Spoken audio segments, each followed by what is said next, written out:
Welcome back to Taboo to Truth. If you caught part one, you know we opened the door on a conversation that doesn't get talked about enough. And today we are going even deeper.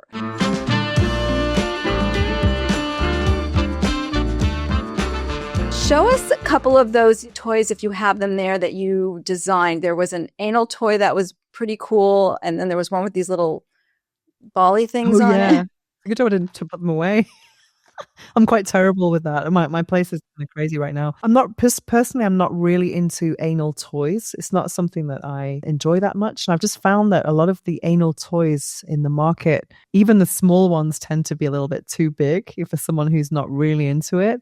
And also there's an element of safety, which is really important that people don't talk about enough. And there's not enough safety controls, in the industry of sex toys.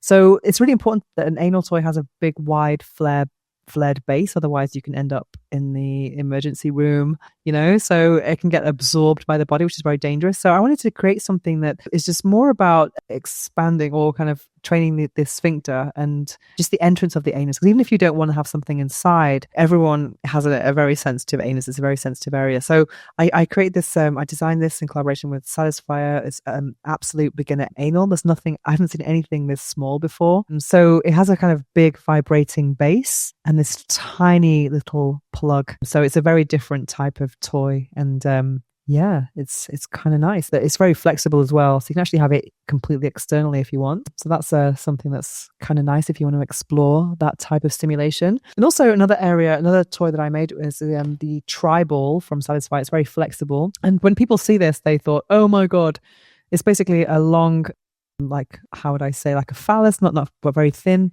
with 3 balls on it. And people just see that's going to be inside. It's going to be painful, which of course, that's not how you're supposed to use it. So there is 1 ball for the clitoris, 1 for the entrance of the vagina, and 1 for outside the anus. So you can actually experience rimming with a vibration. And then the entrance of the vagina is another area which is very sensitive, but most things are going, for G-spot stimulation or A-spot that's deeper inside. We don't have that many toys that are just for the entrance and then the clitoris as well. So this is something I'm really proud of, because I think and something for me, the test of a good toy is how often I repeat it.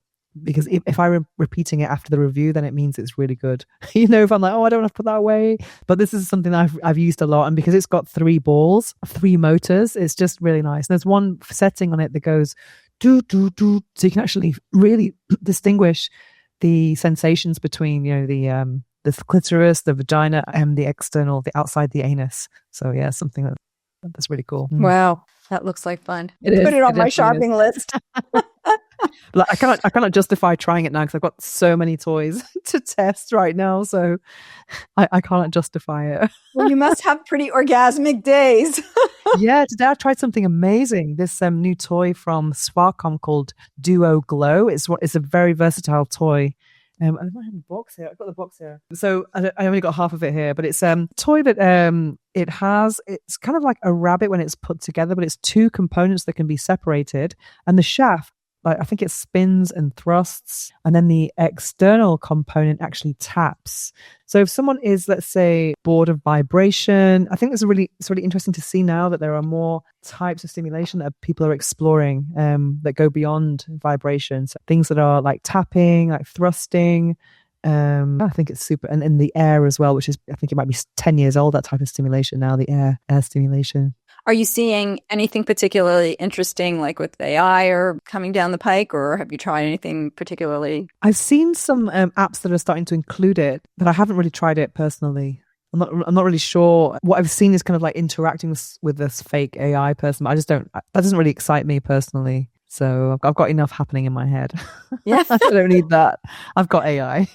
Yeah, no, it's a very interesting area of research that I have to do a little more in, but no, I find it a little odd too, but I think it's a little bit generational as well. We'll see. Anything else you want to talk about, whether it's another toy category, if you want to go a little deeper to explain your orgasmic manifestation? Yes. Yeah. I'd love to talk about that because it's so interesting how I discovered it, because I created this kind of framework in my book that's kind of, I call it the 3 levels of sexuality. So level 1 is overcoming trauma and shame, which, everyone has got, most people do have some elements of trauma and shame. And then level 2 is pleasure and intimacy and connection, maybe procreation as well. So I always thought that was the highest level. And then I discovered there's another level, which is power. And that can be sexuality for healing, for manifestation, for cosmic orgasms, for sacred sexualities. There's a whole other level. And I discovered this through desperation and my own kind of crisis, which is often how these things happen. So back in 2018, I was living in this tiny apartment. I had really bad insulation. I had no elevator. I was on the 6th floor with those 90 steps up. It was a penthouse apartment, but I was freezing the whole time. And it was just so cold. Even to just get my change, I had to put this little heater on, and I had no pillow. I had 300 sex toys and no sofa. I had to eat from on my lap. It was very, very, I was living very humbly. And I just thought something's got to change in my life. So I started Googling self-help books, and I found Think and Grow Rich by Napoleon Hill. And this is the best-selling book of all time. It's published in 1937. And in the book, there was a chapter called The Mystery of Sex Transmutation. I was like, oh my God, I've been a sexpert for 9 years. And I didn't know that why is there a chapter about sexual energy in a book about success? It didn't really add up for me. And what it talked about is that people who are very successful know how to harness their sexual energy.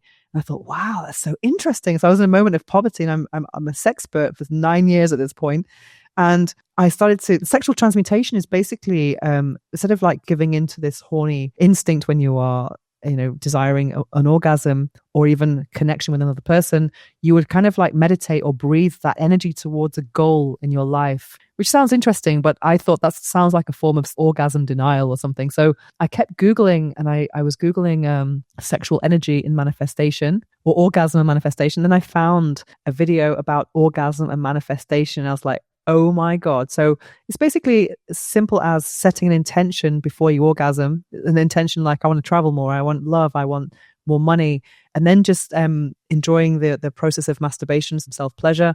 And then when you get to that point of when you're about to have the orgasm, then you go back into the intention. And then you're kind of like connecting with that orgasmic energy and releasing it to the universe. And it sounds very esoteric, but I thought, I've got to try this. Within the next day, I kind of received some money I wasn't expecting, and everything just started to kind of go really well for me. And I ended up paying off all of my debts. I ended up upgrading my life big time. So every time I have an orgasm now, I'm doing orgasmic manifestation. And I've given many workshops on it, and I have so many, people. I've even coached people on it, and they've had so many amazing success stories. I've written a book about it now. It's been on lots of press in the US. It's been on Bustle. It's been in Australia. It's just I think it's a type of sexuality that gets you out of that shame when you see how powerful it is. And this is why I think sexuality is so taboo. It's not because it's bad, it's because it's powerful. So it's about knowing how to direct that energy towards worthy goals, not just thinking, not just instant gratification. There's nothing wrong with that, of course, but it's just about there are other ways you can use this energy. Quick pause, because if your pleasure has been feeling a little under-seasoned, I've got something zesty for you. Meet Lem from Nancy. Lem, your happy little lemon with a very specific skill set. Lem is a clitoral massager designed for anyone curious about air sexual pleasure, but not looking to dive straight into the deep end. Think beginner-friendly, but absolutely not boring. Arthritic hands, stiff fingers, zero interest in holding something heavy while negotiating 12 buttons? Perfect. Lem is easy to hold, easy to use, and has 12 intensities and patterns, because sometimes you want to get straight to the point. Use code TABOO25 for 25% off the Lem at hellonancy.com. That's hellonancy.com, TABOO25. Longer, stronger, deeply satisfying orgasms. No peeling required. All right, lemons squeezed. Now back to the show. So fascinating. I wonder if it has something to do. It's reminding me a little bit of like neuro-linguistic programming, where it's like when you're having an orgasm, you're out of your body. It's your sort of subconscious that's creating this this amazing experience. And so there's some sort of connection with manifesting through your subconscious when you're having an orgasm. Well, they say also that all your chakras are open. You're kind of connected to the other realms. So you're very open to that type of thing. So what you're thinking about that moment can be potentially quite magical. And I think this is not someone for people who are scientific. It's, for people who are open to these ideas. And I think this is kind of bringing together two taboos. The esoteric can be very taboo for lots of people, as well as sexuality. So I'm a bit careful sometimes about how I speak about these topics. But something that's very interesting about it's also called sex magic, the O method, orgasmic manifestation. Something that's very interesting is I saw in a book about sex toys and how powerful they are in terms of for magicians. So magician is in terms of people who do manifestation, not pulling rabbits out of hats, not rabbit vibrators. But I have a whole thing in my book about how to consecrate a sex toy. So imagine when you get a new sex toy, you can actually say, this is the money toy and this is the love toy. You can actually put intention into it. And I just think that's a beautiful way to reconsider how we look at sex toys. I love that. I'm so totally going to do that, because now I'm starting to test a bunch of stuff. They're sending me all kinds of products out. So I'm so absolutely going to do that.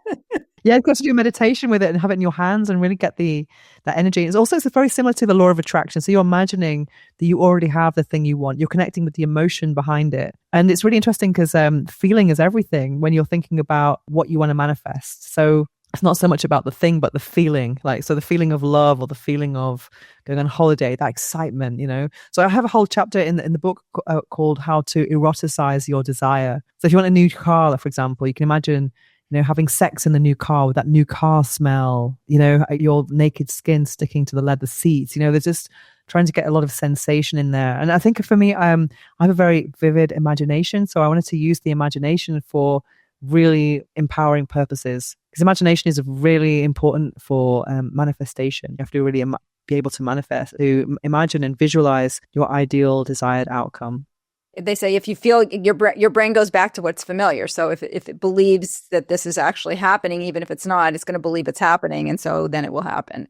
Yeah. And everyone I tell about this, honestly, they have better results than me, because at the end of the day, we can only receive what we think we deserve. So it's also, there's a bit of work about, around self-concept and self-worth and seeing, what you think you deserve. That's also a part of it. But it's something I'm very, very proud of. And I've had this really funny, told one of someone, I've had people who've manifested really big things through this. So, yeah, it's quite incredible. I did some NLP stuff recently, and I've been working with some stuff with the subconscious, and my coach has given me a hypnosis and some subliminal stuff, and I'm going all in on it, and things are looking up. So I also am believing in all these the new year, the fire horse year that's coming, and the year of the snake that's shedding, and all of that. But I love this stuff. So yeah, I'm definitely going to get your book. And definitely also another thing I do in this, I talk about in the book, is to actually masturbate, listening to affirmations. So I really recommend that, because when we are at the heightened state of arousal, your brain is like the neural pathways. You're more like a sponge to new material and to new kind of ideas. So imagine when you are doing that to your brain and you're in this expanded state of, sexual energy, and then you've got these affirmations about money or love or health or whatever it is. And then you're having that orgasm. I always think about what is the affirmation that's sounding when I'm having the orgasm. It's kind of interesting to think of it like that. So I'd recommend listening to these hypnosis or whatever during masturbation. Wow. Yeah. I'm going to try it. I'll keep you posted. All right. So this has been amazing, by the way. We could probably go on for like a whole other hour. I have 3 questions that I ask all my guests at the end. Answer to your comfort level. Okay. First one is an easy one. It's an easy question. It's not always an easy answer. But what is your definition of sex? Sacred energy exchange. Okay, so there's another person involved. Yeah, it could be. But I think of sex, I like that idea of SEX, sacred energy exchange. But that's when I think of partnered situations, because I want to kind of I want to connect to God. I think it's a gateway to God, whether you're with a person or alone. So I really do believe that. Interesting. Okay, best orgasm you ever had? Wow, had so many. I'm always so jealous of my guests when they say that. I'm like, really? I want what you're having. I love those orgasms that you can remember, the ones that you can remember years after the fact. I think Probably one of the most impactful orgasms was the first one that I had with a sex toy, to be honest, because before that, I'm very kind of weird. I'm very different from a lot of women. I used to have lots of orgasms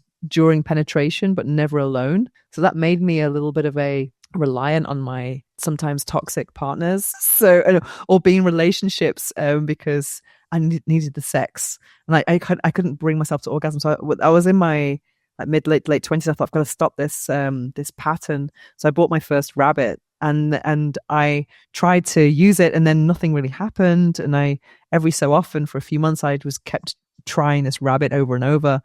And then one day I had no expectations, and then it went boom, and I was like, oh my God, this is completely incredible. It blew my mind because I thought, wow, I'm in control now. So I like to think of it as my orgasmic independence. That's something that's inspired me to do what I do, because I know how powerful it is when you connect with yourself and you can give yourself that pleasure. And you don't need to be going on dating apps and having with random people to actually get that thing that you can actually give to yourself, And then I really do believe you make better choices when you are self-served. Absolutely. Absolutely. Yeah. So important to love thyself before thy partner. Exactly. And last question, fantasy that you have yet to experience. Wow. I really want to experience more of the sacred energy exchange with someone who has a similar level of curiosity to me. I don't know if you can relate to this, but being in this industry, I find that I'm the one who is in the driving seat of proposing new ideas. So I really want to explore more sacred sexuality experiences with someone who gets it, and I have a whole shelf of books of sacred sexuality from, Mantak Chia, Margot Anand, all these different things. And I've just felt, sometimes reading them has been painful. It's been like yearning, this thing that I want seems out of reach. And then when it doesn't match the reality of what dating is. Yeah. So I really want to have those exchanges that transcend the physical. That's something that I really want to experience more of. Yeah, I'm right there with you. I'm definitely looking for that kind of experience as well. And that partner's out there. Yeah. Find me. We're just going to do some orgasmic manifestation. There you go. Where can people find you, Venus? So I am on every platform as Venus O'Hara. So you can find me on YouTube, Venus O'Hara, Instagram, TikTok, and also I have some accounts for the Orgasmic Lifestyle, which is my podcast. So I'm on there on Instagram there, and Substack as well, the Orgasmic Lifestyle. So either Orgasmic Lifestyle or Venus O'Hara. Great. And I will put some links to some of the toys that you mentioned as well in the show notes. Mm-hmm. Thank you so much. This was great. Love getting to know you. I think thank you. Likewise. I'm looking forward to hearing about your manifestation journey. Thank you.